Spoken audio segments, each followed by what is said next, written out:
Hi viewers అందరికి welcome friends, మన ఛానల్కి స్వాగతం ఫ్రెండ్స్. మొత్తానికి టీమిండియా రెండవ టెస్ట్ అయితే వితౌట్ బుమ్రా అద్భుతమైన విజయాన్ని అయితే సాధించింది. బుమ్రా లేకుండా ఆకాష్దీప్ ఈ గెలుపులో ముఖ్య కారకుడు అని చెప్పడానికి ఎలాంటి సందేహం లేదు.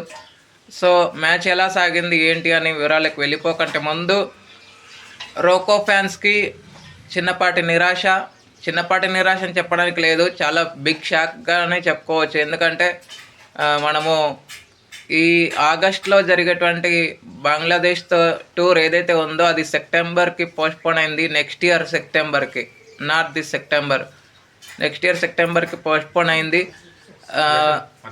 చెప్పాలి అంటే 21 వరకు సాగుతుంది అన్నట్టుగా అయితే వార్తలు వస్తున్నాయి. 17 to 21 అయితే చట్టగ్రామ్, ఢాకా ఈ రెండు వేదికల్లో కొనసాగే అవకాశాలు అయితే ఉన్నట్టు తెలుస్తోంది. ఏవైతే ఈ ఆగస్ట్లో ఖరారు చేసిన స్టేడియంస్ ఉన్నాయో అవే వెన్యూస్లో నెక్స్ట్ ఇయర్ సెప్టెంబర్లో కొనసాగే అవకాశం అయితే ఉంది. ఓకే ఫ్రెండ్స్, ఇక ఏమాత్రం లేట్ చేయకుండా మనం టాపిక్లోకి వెళ్ళిపోదాం. So let's move in to the topic.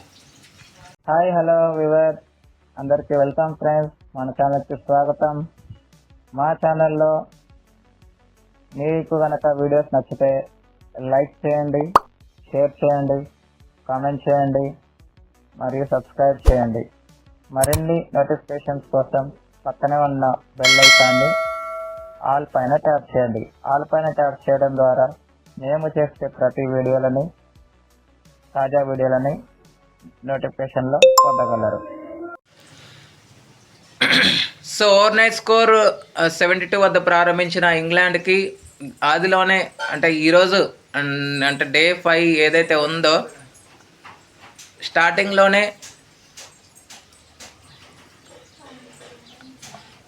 Early pop wicket అయితే పడిందని చెప్పుకోవచ్చు. 25 రన్స్కి అవుట్ అయ్యాడు. 25 రన్స్కి అవుట్ అయింది. ఇది వికెట్ అందించింది కూడా ఆకాష్దీప్ అని చెప్పుకోవచ్చు. తర్వాత వెంటనే సెట్ అయిన బ్యాటర్ ఎవరైతే ఉన్నారో హ్యారీ బ్రూక్ తన ఓవర్ నైట్ స్కోర్ 15కి 8 రన్స్ యాడ్ చేశాడు అంతే. సో 23 రన్స్ వేసి ఆకాష్దీప్ బౌలింగ్లోనే అవుట్ అయ్యాడు. అయితే ఒక ఎండ్లో ప్రసిద్ధ్ కృష్ణని కొనసాగిస్తూ వచ్చాడు. ఎందుకంటే బాల్ అప్పటికే న్యూ ఉంది, సెమీ న్యూ కూడా కాదు, న్యూ ఉంది. ఎప్పుడైతే సాఫ్ట్నెస్ వచ్చిందో బ్యాటర్స్ సమిష్టిగా పరుగులు చేస్తూ వచ్చారని చెప్పుకోవచ్చు. And Ben Stokes and Jamie Smith ఇద్దరి మధ్య 70 రన్స్ పార్ట్నర్షిప్ ఏర్పడింది. అయితే జడేజాతో బౌలింగ్ వేయటానికి ట్రై చేశాడు. రఫ్లో పడినప్పుడు టర్న్ అవుతున్నప్పటికీ దాన్ని కొన్ని సందర్భాల్లో బీట్ అవుతూ వచ్చాడు బెన్ స్టోక్స్. కానీ వాషింగ్టన్ సుందర్తో ఎప్పుడైతే బౌలింగ్ ప్రయోగం చేశారో ఫస్ట్ ఓవర్లో సఫలీకృతం అవునప్పటికీ తన థర్డ్ ఓవర్లో మాత్రం లంచ్కి ఒక 2-3 మినిట్స్ ఉందనంగా తన వికెట్ అయితే కోల్పోవడం అయితే జరిగింది. 33 రన్స్కి అవుట్ అయ్యాడు. 70 రన్స్ పార్ట్నర్షిప్ బ్రేక్ అయింది. 70 రన్స్ పార్ట్నర్షిప్ బ్రేక్ అయిన తర్వాత మంచి పార్ట్నర్షిప్ మరొకసారి బిల్డ్ అయింది. క్రిస్ వోక్స్తో కలిసి జేమీ స్మిత్ ఒక 30+ రన్స్ పార్ట్నర్షిప్ చేసినప్పటికీ దాంట్లో మెయిన్ కాంట్రిబ్యూషన్ జేమీ స్మిత్దే అని చెప్పుకోవచ్చు. 88 రన్స్ వేశాడు. అయితే క్రిస్ వోక్స్ అవుట్ అయిన కొద్దిసేపటికే జేమీ స్మిత్ కూడా ఎప్పుడైతే 88 రన్స్కి అవుట్ అయ్యాడో అంటే 2 బాల్స్కి బ్యాక్ టు బ్యాక్ 2 సిక్సర్స్ కొట్టాడు ఆకాష్దీప్ బౌలింగ్లో. ఎక్కడ తగ్గని ఆకాష్దీప్ తన వికెట్ని సాధించాడు. తర్వాత జడేజా వచ్చి జాస్టన్ని కూడా పెవిలియన్కి పంపించడం అయితే జరిగింది. తర్వాత కొంత వెయిట్ చేయాల్సి వచ్చింది.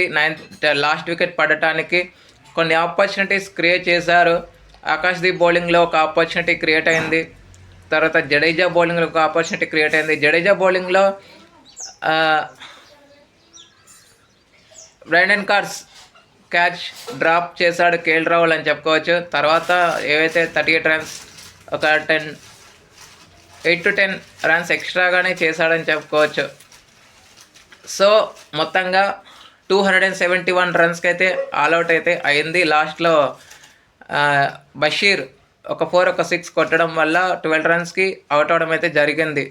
మంచి పార్ట్నర్షిప్ అయితే చేసినప్పటికీ ఎక్కువసేపు అయితే ఉండలేకపోయారు. సో 2 ఇన్నింగ్స్లో కలుపుకొని ఆకాష్దీప్ 10 వికెట్స్ అయితే తీసుకున్న రెండో బౌలర్గా రికార్డు సృష్టించాడు. అంతకుముందు చేతన్ శర్మ పేరిట ఉండేది ఈ రికార్డు 10 for 188. ఇప్పుడు ఆకాష్దీప్ దీన్ని బ్రేక్ చేశాడు. 6 for 99 ఈ ఇన్నింగ్స్లో నమోదు చేశాడు సెకండ్ ఇన్నింగ్స్లో. అంతకుముందు ఇన్నింగ్స్లో 4 for 88 చేశాడు. సో మొత్తంగా హిస్టారిక్ విన్గా చెప్పుకోవచ్చు. ఇది ఎడ్జ్బాస్టన్లో ఇప్పటి వరకు మనకు విన్నింగ్ అనేదే లేదు. ఎంతోమంది లెజెండ్స్ ఆడారు. సచిన్ తెండూల్కర్, రాహుల్ ద్రావిడ్, వివిఎస్ లక్ష్మణ్, వీరేంద్ర సెహ్వాగ్, విరాట్ కోహ్లీ, రోహిత్ శర్మ ఎంతోమంది ఆడినప్పటికీ ఈ గెలుపు ఎవరి వల్ల సాధ్యం కాలేదు. అఫ్కోర్స్ సునీల్ గవాస్కర్ హయాంలో ఆడినప్పుడు కూడా ఈ గెలుపు రాలేదు. ఇప్పుడు ఏవైతే 430 runs Shubman Gill first innings second innings మొత్తం కలిపి చేసిన రన్స్ ఉన్నాయో అవి కొంచెం ఇంపాక్ట్ చూపించింది. మన ఫీల్డర్స్ కూడా కొంత ప్రాక్టీస్ అయితే చేయాలి. క్యాచెస్ అక్కడక్కడ పోతున్నాయి. సో ఎట్లాగో లార్డ్స్ టెస్ట్కి జస్ప్రీత్ బుమ్రా వచ్చే అవకాశం ఉంది. అయితే నేను అనేది ఏంటంటే ఎలాగో ప్రసిద్ధ్ కృష్ణకి రీప్లేస్మెంట్గా వస్తాడు, అది వేరే విషయం. కానీ ఒక స్పిన్నర్ని షార్ట్ చేయాలి, పోయేదేం లేదు. వాళ్ళకి రీప్లేస్మెంట్గా హర్షదీప్ సింగ్ వస్తే బాగుంటుంది. ఎందుకంటే ఒకటే ఒక స్పిన్నర్ ఉంటే మంచిది లార్డ్స్లో. ఎందుకంటే ఫాస్ట్ బౌలర్స్కి ఎక్కువగా వికెట్ మద్దతు ఉంటుంది.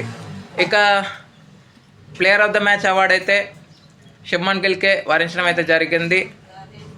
జడేజా, వాషింగ్టన్ సుందర్, మొహమ్మద్ సిరాజ్ అందరికీ తలా ఒక్కొక్క వికెట్ అయితే రావడం జరిగింది. అయితే పీసీటీ పరంగా మనం మాట్లాడితే ఫస్ట్ ప్లేస్లో ఆస్ట్రేలియా 100% పీసీటీతో ఉంది.